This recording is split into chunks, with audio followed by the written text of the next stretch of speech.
com certeza está colhendo bondades. E a melhor maneira de homenageá-lo, na minha opinião, é reviver momentos, casos, brincadeiras e até mesmo aquelas sacanagenzinhas, né, inocentes que marcaram os bons momentos. O César era um cara diferente em tudo, né, gente? Ele tinha uma incrível capacidade de não deixar se abalar pelos óbices que a vida lhe impunha no dia a dia. Dificilmente, mas dificilmente, durante toda a nossa convivência, quase que diária, ele queixava de seus problemas, tanto profissionais como particulares. Só quando não tinha jeito mesmo é que ele se abria, mas sem nunca se abater. Pelo contrário, sempre tinha uma solução para tudo à sua maneira.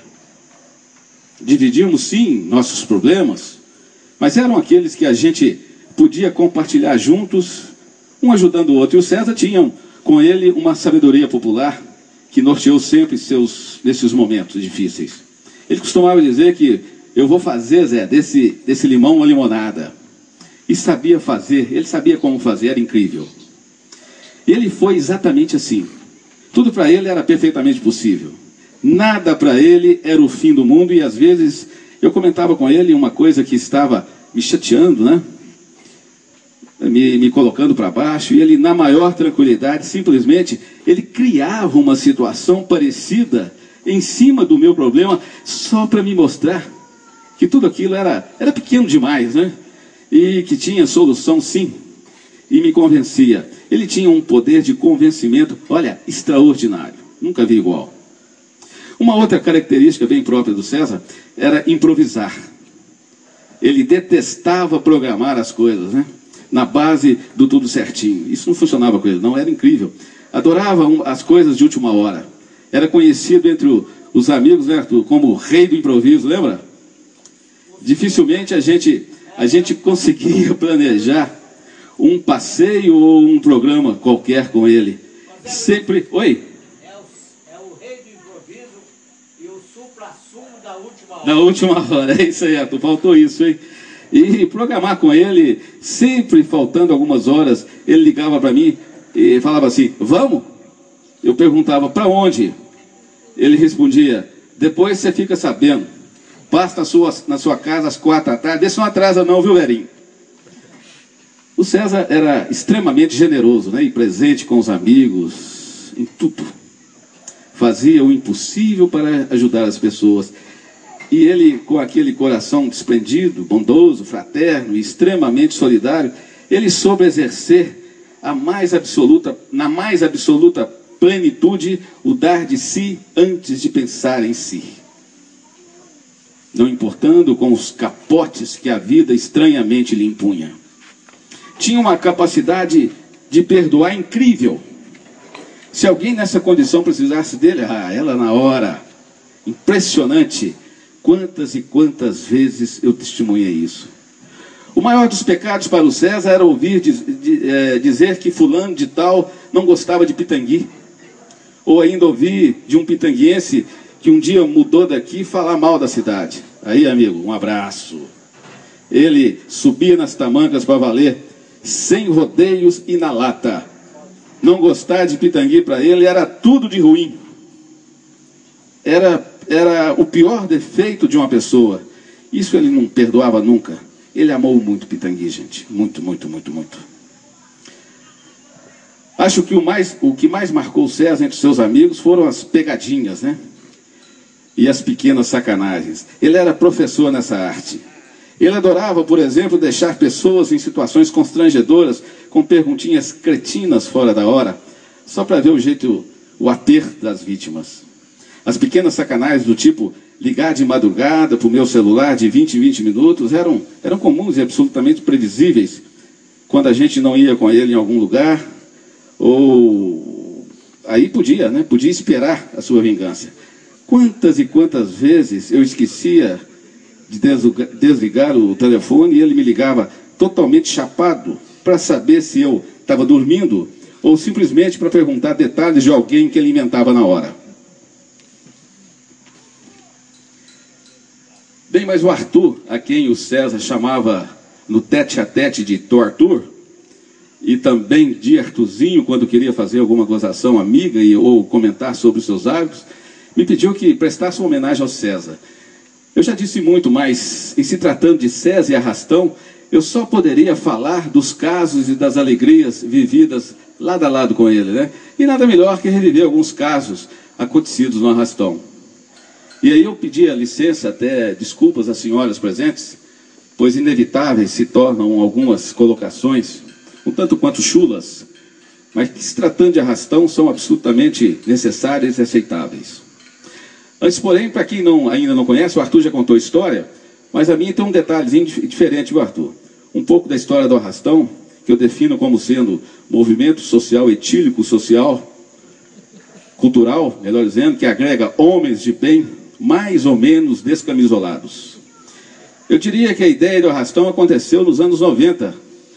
O Márcio aí pode me conferir aí a data, mas foi num período de turbulência profissional do César e do Márcio, não foi, Zé? Não foi, Márcio? A coisa andava realmente, naquela época, andava meio preta, né? Estava complicado, um clima de incertezas tomou conta de todos.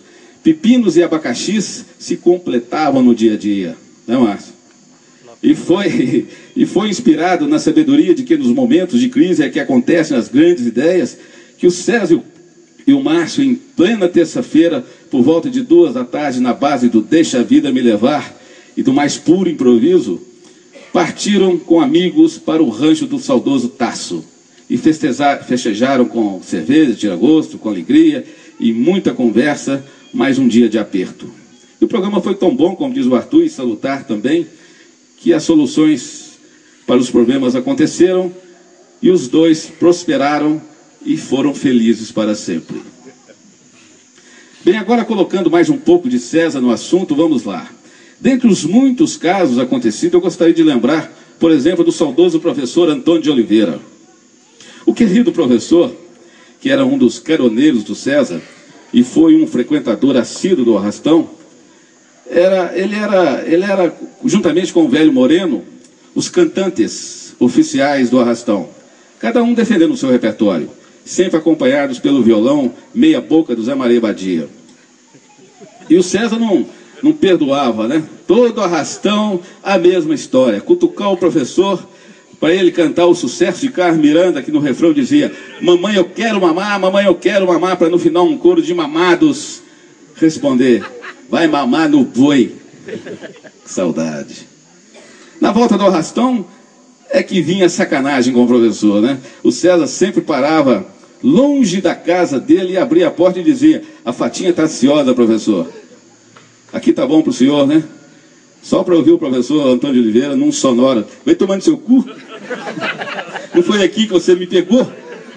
É uma farra. Isso acontecia todo dia. Gostaria também de lembrar o Zé Moreno, nosso guru. Depois de cantar o Ébrio, o Zé Moreno, claro, cutucado pelo César, contava em toda Arrastão a mesma história, aquela da sua ida no show do maior ídolo, Vicente Celestino. Dizia o nosso Moreno, com aquela voz possante: deixa eu dizer uma coisa para vocês. Por volta de 1938, em São João del Rei, graças ao meu tio Paulo, pude ver de perto o Vicente Celestino. Eu era um jovem estudante do Colégio Santo Antônio, sem um tostão no bolso. Tio Paulo me chamou e me deu R$400 ao cruzeiro, sei lá. Eu tremi igual vara verde. Comprei um ingresso, sentei na primeira fila e foi o dia mais feliz da minha vida. De rapazinho finalizava o velho Moreno. Só que, dependendo do grau, o Zé Moreno errava a data, dizendo, ora, por volta de 1939, ora, por volta de 1937, no que o César piava sutilmente: é 38, seu Zé.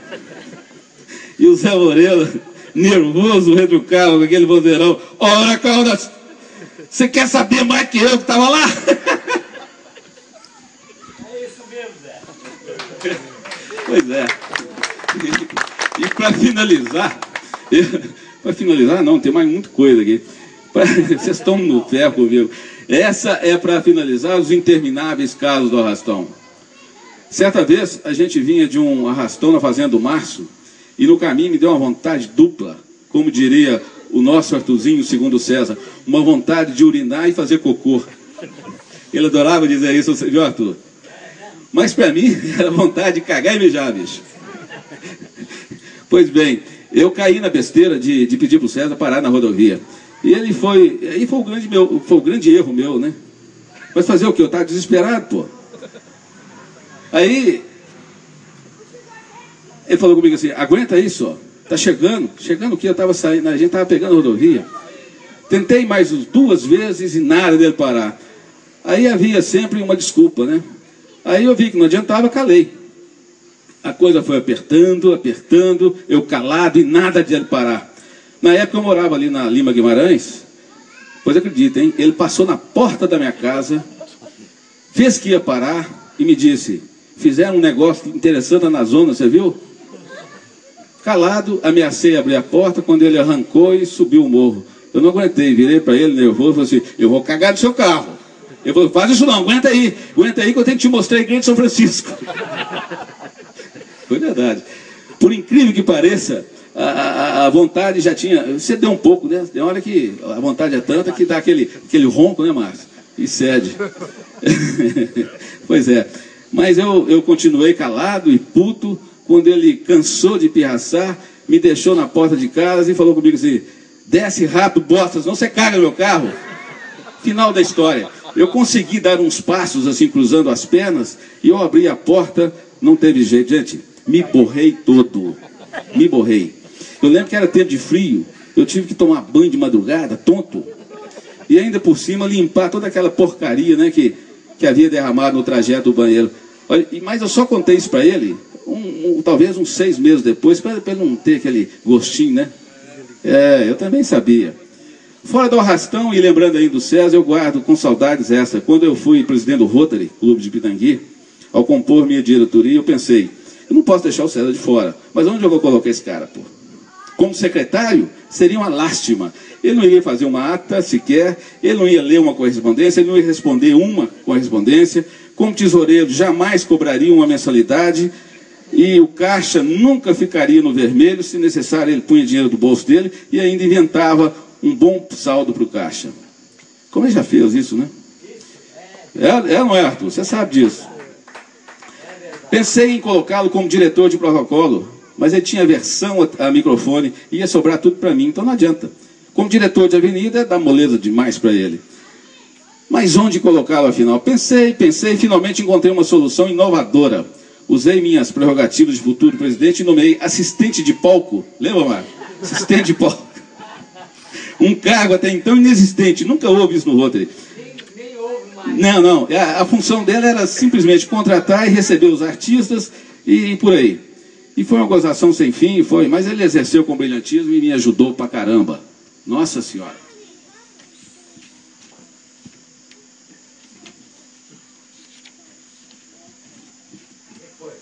Deixa eu ver aqui. Pois é.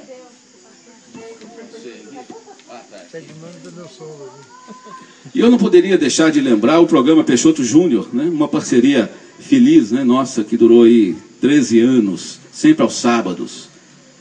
E o César, quando queria me sacanear, ele sabia como mexer na ferida, né? E na hora certa, ele adorava me ver estressado no programa. Quanto mais estressado, mais ele deliciava, era incrível. Era comum ele aprontar comigo quando eu estava totalmente focado na leitura de um texto, né? Estou lá fazendo uma homenagem a fulano, ciclano. Eu percebi a manha, né?